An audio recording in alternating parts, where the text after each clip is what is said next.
நான் இந்தியாவில் மட்டுமல்ல உலகத்திலே தேடி பார்க்கிறேன். தமிழ்நாட்டில் 76,000 கிளைக்கழகங்கள்.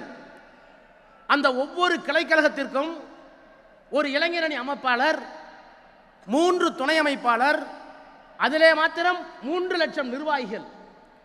எத்தனை பேர் உறுப்பினர் என்பதல்ல, ஒவ்வொரு கிளைக்கும் சேர்த்து தமிழ்நாட்டில் 3,04,000 பேர் இளைஞரணியினுடைய நிர்வாகிகள் இருக்கிறார்கள். 68,000 வாக்குச்சாவடிகள் இருக்கிறது. 68,000 வாக்குச்சாவடிக்கும் பாக முகவர்கள் இளைஞரணியின் சார்பில் இருக்கிறார்கள்.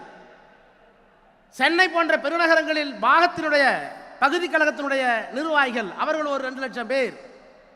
ஆக ஏறத்தாழ 5 லட்சம் பேரை கிளைக்கழகம் தொடங்கி தலைமை கழகம் வரை நிர்வாகிகளாக இளைஞனுக்கு பெற்றிருக்கிற ஒரு இயக்கம் இந்தியாவில் அல்ல உலகத்திலேயே உண்டென்றால் அது திராவிட முன்னேற்ற கழகம். அந்த பெருமையை செய்து காட்டிய மகத்தான ஒரு இளம் தலைவனாக ஆரியர் இளவல் தம்பி உதயநிதி ஸ்டாலின் அவர்களை நான் பார்க்கிறேன். அவரை நான் பாராட்டுகிறேன், வணங்குகிறேன்.